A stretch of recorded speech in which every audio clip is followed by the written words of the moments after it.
I just want to give a shout out to my Europe bus. Woot woot. Miss you guys so much.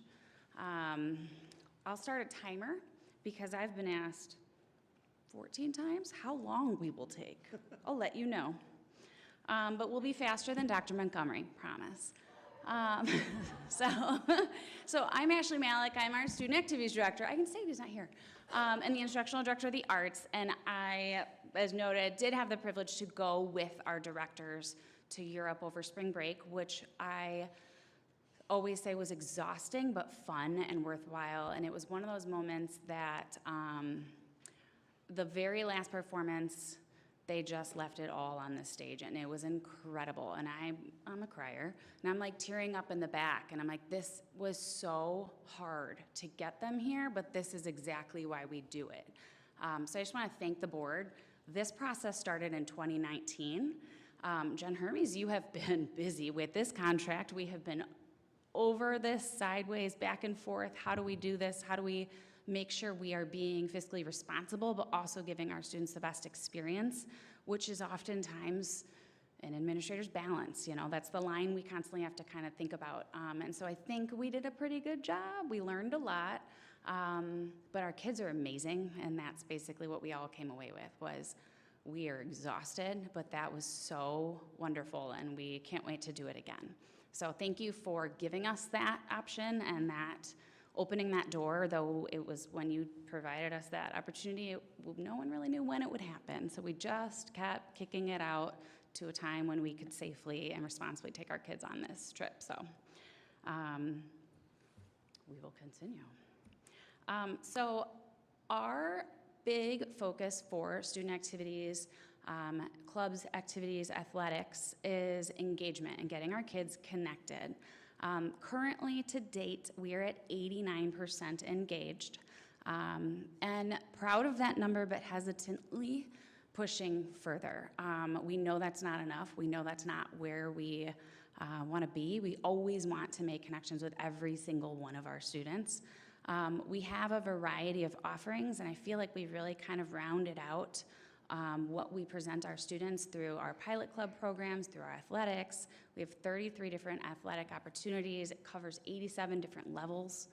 We have 68 non-athletic opportunities. That encompasses all of our after-school activities, clubs activities, theater productions, music groups, and a lot, short of 2 of my sponsors are all staff and faculty members, which I think is really, really impressive that they want to continue their day with our students in a way that is sometimes really unstructured. It is whatever they want to do that day, however it's going to look. I just got a text on Remind about like Tuesdays, Tote Tuesday for Environmental Club, and I was like, this is adorable. Like they're starting to do all this stuff and really putting things together and coming back full swing.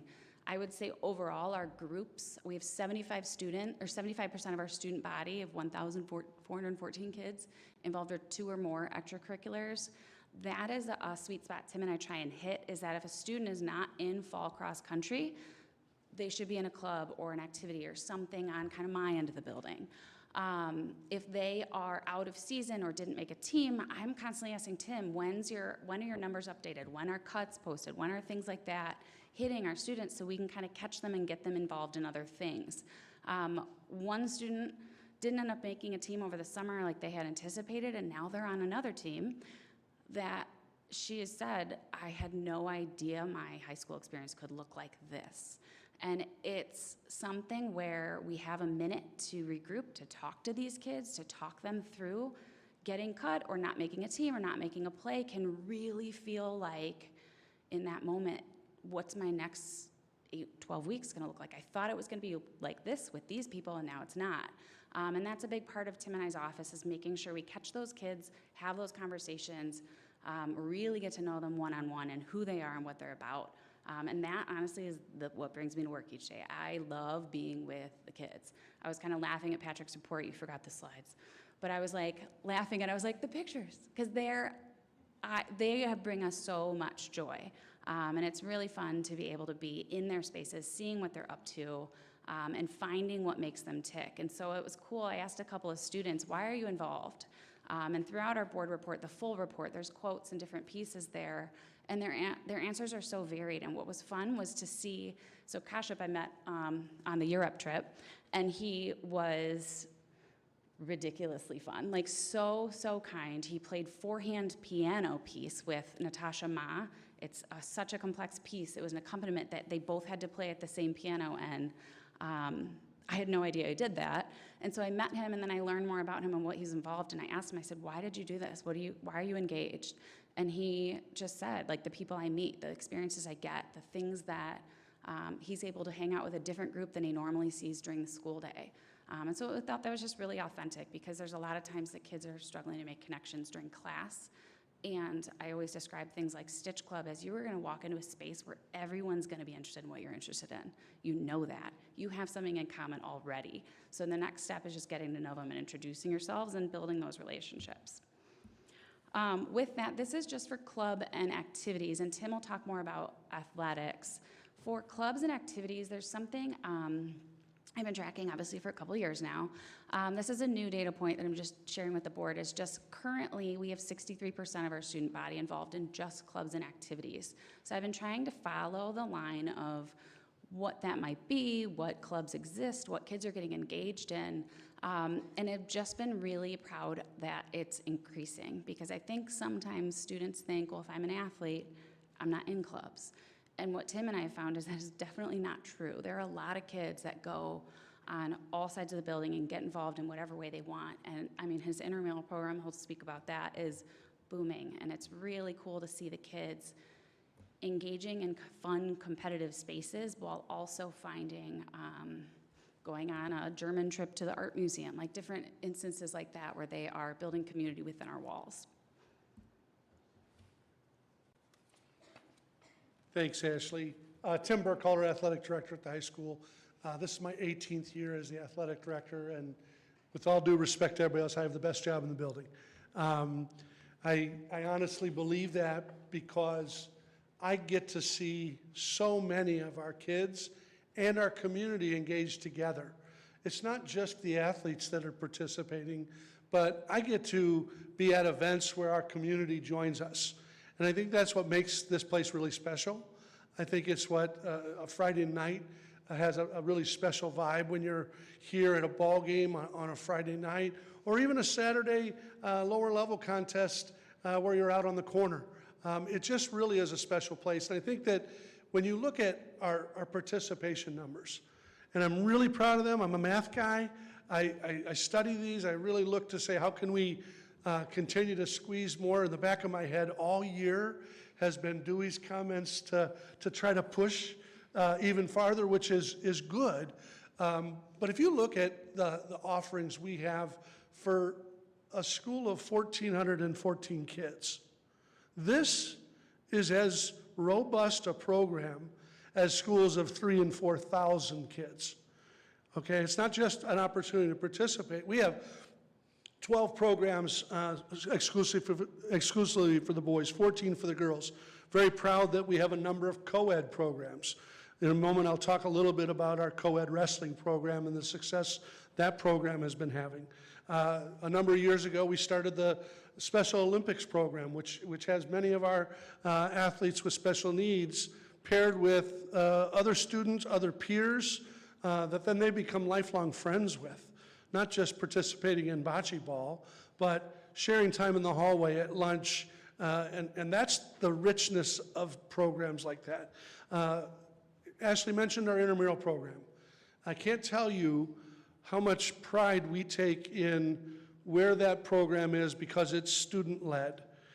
We have a flag football program in the fall that's been popular. We think we're going to get a girls' flag football program this next fall. That's being supported and sponsored by the Chicago Bears. In the winter, we have about 200 kids that participate in our intramural basketball program. And as an outcry of our student interest survey, which we do every year, we shifted away from cornhole, bag-o, if you will, and we offered intramural bowling this year for the first time. We had 58 participants in intramural bowling, 8 of which had not participated in any activity at all. So we grabbed 8 new kids total. Of those 58, 8 were sitting on the sidelines and not engaged, and we grabbed 8 of them, and we had 58 that participated in a fairly condensed pilot offering of intramural bowling, but we think that's going to be a springboard. It's one of the 2 sports that we don't offer, that our IHSA offered, which is boys and girls bowling. We weren't sure how that was going to work with not having a bowling alley locally. Mr. Werner and his staff worked tirelessly with Bertrand's and found an opportunity for us to come up there in a couple of their not as crowded pockets where we could get the kids up there, and it's just really been a lot of fun. So I'm looking forward to that program growing and continuing to grow.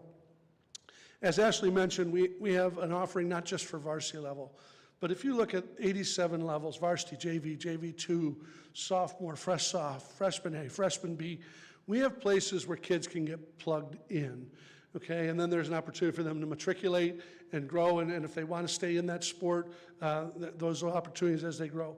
We have 158 coaches. I want to say that again. Let's think about that. Okay, we don't have 158 math teachers or 158 English teachers. We have 158 coaches, most of which are educators who give of their time from 3:30, sometimes up to 9:30 at night, to provide these opportunities for kids. And that's because of the support of a school board that understands the value of extracurricular activities, that supports both Ashley and I. Anytime we come up with a new idea, we don't get a lot of resistance. We're met with, how can we make that happen? Let's make that happen. Let's grow that. Let's have that. So I thank you for that, because there's not a lot of schools, I don't think, that can have that kind of support when you don't have 3,000, 4,000 students. I'm also very proud of the red numbers here. The participation numbers are 1,493 overall. Obviously, we don't have 1,493 unique participants. We have many multi-sport athletes, but we have 697 boys and 796 girls participating in athletics or intramurals at Lake Forest High School. Why am I pointing that out? I think if you look at the comparative data to 21-22, we haven't had any fall off. We thought we might have a little bit of a COVID hangover, a little bit of a delay to get back to where we wanted to be. We're very proud that as we continue to have a shrinking enrollment, we haven't had, percentage-wise, a shrinking participation rate. So we're really proud of that. How do I advance to the next one on here? This one? Another thing this year, and I take a moment just to share some of the successes. One of my goals this year was to celebrate kids and coaches. And as you take a look, and many people look at the different, this is fall and winter only. We don't have spring in there yet, as we're just up and running with that. But I'm really proud of the opportunities for our kids to represent their high school locally, represent their high school as members of a conference. And if you looked at, we've had 5 teams qualify for the state finals. We've had 15 individual state qualifiers. We've had conference champions. We've had regional champions, sectional champions. We've had a state championship dance team that went down to the state finals and were recognized as the top team in the state. We had a returning doubles team of Lainey O'Neill and Isabel Chong who defended their title in doubles, which was really cool, okay? And I think for those kids it was cool. But what's even neater is a while back we surveyed the student body and we asked them what are the most wonderful things about Lake Forest High School, and then we compiled a 7 wonders of Lake Forest High School. And one of those wonders was what's called a clap out. And for those who may not be familiar what a clap out is that anytime we have an individual or team activity, I know we celebrated our musicians when they went downstate, anytime we have anyone leave our building and gonna go represent Lake Forest High School, the entire student body, during one of the 10-minute breaks on one of the block days, is afforded the opportunity they're led by a band, they march through the hallways, And the kids stand in the upper commons, the lower commons. They kind of make a trail for them to walk through as they parade through the school. And it's not just the kids that are going to the state finals, but all of their classmates, all of their friends, all of their colleagues that are celebrating in that with them. And so as we bring the drum line in and we march them through the hallways, I get really excited when I look around, not just at the athletes that are being clapped out, but rather the entire student body that's participating in that really cool thing that they have told us is special. And so I want to thank everybody here who supports our athletic program. I know Ashley has a number of celebrations she wants to highlight as well, and then we'll talk about a few of our next steps. So like Tim said, we had a lot of different celebrations and activities. This is just an overview, but it was really interesting to see how the percussion students were going to do a clap out for themselves. We had a lot of our musicians awarded state recognition, invited to all state honors competitions, Theater Fest, performing in the pit orchestra, all of those celebrations. And then our math team is actually headed to state in 2 weeks. They qualified as an entire team. And so we're excited because this is the first time they'll be competing in person again. So they are ready, they are pumped, they keep practicing all these calculations. I have no idea what they're doing, but they are really building their team back and coming back after COVID. With that, even just something with Women's Club, our Women's Club hosted a Project Cinderella fundraiser and collected over 90 dresses for prom. And they give them to CLC, Project Cinderella's run through them. Students who are in need or looking or cannot afford prom attire can go and just shop. And they're like, what size do you want to look at? And then you go to that rack and you pick it out. And it's just really cool to see our students coming together to support others through things like our Grateful Market or through things like Women's Club and their volunteer hours, but also then to be recognized for just the excellence in the practice and the honing of their skills that they've been doing this year. Our engagement progress to date, this is a data point you've seen before. Like I mentioned before, we are 89%, and looking at the seniors who are 84.8%, I did a little digging into trying to find that's lower for our seniors than they typically are. But the story I followed was they were at 89% their freshman year, and then the second half of their freshman year, they were sent home. And so then they dipped to 83%, then they went to 85%, and now they're 84.8%. So over 4 years, these kids have been through a lot. And I think it's a big reason why Tim and I focus so hard on the freshmen and what they're doing and getting them engaged, because oftentimes if we can hook them early, they stay and they're interested and they're building that community. And those are the kids that are excited and they're leaders by the time they're seniors. And so it is an intentional effort to see and to follow our freshmen through and to get them connected, because once they know and that door is open and they are building that community with friends, that connection stays and follows them through. Of the 10.5% not participating, that represents 156 students. We've been collecting a lot of information about these students, who they are. We know them all by name. We know them, what they've been up to. We know if they were engaged last year. 96 of these students are currently accessing MTSS supports, which is a multi-tiered system of supports. It's our students who are looking for more help academically, struggling with executive functioning, needing help with test prep, needing reminders on how to complete homework, how to study, creating all these skills. So that's 66% of our kids who are not participating are working on academic success right now.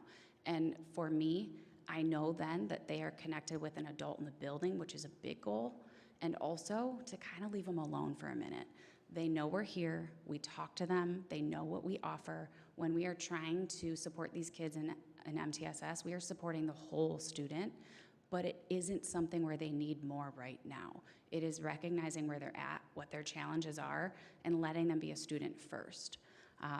With that, there are 50 other students who we are looking at data on and polling. The hard part with the MTSS data is it has to matriculate in first throughout the year. These are not kids that we're like, absolutely, they're gonna be in these supports or need this help. generally is a story that's building or a situation, or kids that all of a sudden they don't realize they need that assistance. Looking at the list of other students, there are 50 students right now that are not on this capture. There are kids that we know are accessing social emotional support. There's other pieces there. And so that kind of goes to our next steps is, and I'm just going to jump to the bottom one, having an adult in the building that they trust, that they are bonded with, that they feel safe and want to go to school and talk to and feel seen is a reason why kids get engaged. It is absolutely, there are things that come up and kids who are struggling, and the first thing I do is I say, you're in the freshman sophomore play, I'm gonna call John Waniger.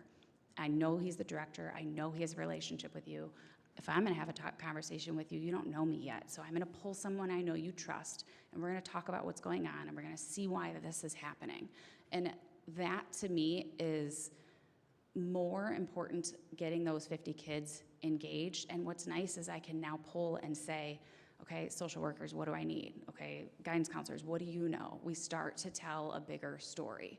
And that's something that our teams are so used to and are really impressive at with our core team. Patrick, I didn't know you'd be here, but our student supports are really, really hitting the nail on the head this year, and it has been really impressive to see. And that is something that we have then started to align our data with our truancy and our absenteeism. What's their engagement look like? So we are starting to pull all these nets together to see what we can do to support all kids. Also, shared services. We have a lot more middle school data, which has been lovely. We now know and see this student learner profile, what they're interested in, what they're motivated by, what they might need, what really kind of gets them ticking academically, but then also that links to engagement. And so we've been doing a lot of that, and that data has been invaluable with getting our freshmen set up and knowing them before they walk in the door. So with that, I don't know if we beat Matt. Oh no, that wasn't good. Sorry guys. If you have any questions, you can email me. Does anyone have anything they want to ask while we have our two guests here and enthusiastic and full of data? No, you're fine. This feels like so exciting always to see this, and it makes me so happy to see the engagement and your commitment, and so I don't want to shortchange that because I loved it. I just have one question. You made reference at the very end to being able to see the data of the incoming students from 67 as part of the shared services. As the 265 members, do you have the same line of sight to the feeder schools from 65 in St. Mary's, who's our other sort of third district that we think about? So private schools are a little less consistent in how they report their data to us, but what's nice about them is they're small. So we can have conversations with their faculty and talk about what those students might need. We have streamlined 67 data and 65 placement data, and what that has done is there's like almost a piece of information that teachers can give us on the students and what they need, and those are those pieces that we pull in to make sure these students might need more support in these ways. So we're working on it, and it's definitely something that we're trying to do, but we don't also want it to be cumbersome for the elementary schools as they're doing their placement data. That's a lot. So when they give us more, we take it. But for St. Mary's, it really comes down to they come in, they get a private school tour, we talk to them one-on-one. It's an easier small group setting because they all have a visit at once. Yeah. One question. So when you're connecting with the elementaries and the feeders, what are the opportunities for those kids to actually come in and touch the building? I mean, I know that you were trying to do the big fish thing and have them show up, and that ran into some conflicts, but I know it happens with music and some of the art stuff. But are there other programs or other things that you're doing through the year to let those 8th graders kind of really start to see and set those expectations? How does that happen? Yeah, I think our Scout experience has been wonderful in getting our kids connected. I've been the instructional director of the arts now for this calendar year. I've seen music do it in some pretty impressive ways. And so we mimicked that quickly with theater and doing a theater fun day. And that's how one of our middle school students is now in Big Fish. We pulled him and we're like, can you be the sun? We need someone young. And so he's in our production and participating, and that building that gap and kind of exposing our students to more of what our clubs and activities are in real time is something that has been intentionally things that we want to embed more clearly. We pulled way back with COVID because we weren't crossing into the schools, but now we can reopen that, and I know Tim has some things Yeah, he goes. I think that to think, areas athletically, we have a number of Future Scout camps that we offer in the summer months to kind of let them know what's out there, get them connected with a coach. We have a number of community ed athletic opportunities that work very closely with a couple programs in the winter. Our boys and girls basketball program in particular have a strong 5th, 6th, 7th, 8th grade presence. We have a community ed swim program where I want to say as young as 7 years old, 6, 7 years old, learn to swim all the way up through high school. And so we're doing everything we can. We have a couple coaches who said, hey, I haven't in the past, but I'd like to offer a Future Scouts camp this summer. So I think that we hear that from coaches. Of course, we want to do that, and we welcome that. All right, Tim and Ashley, thank you. I think the reason it doesn't feel like it's been a whole year is because you come with such enthusiasm. It lasts.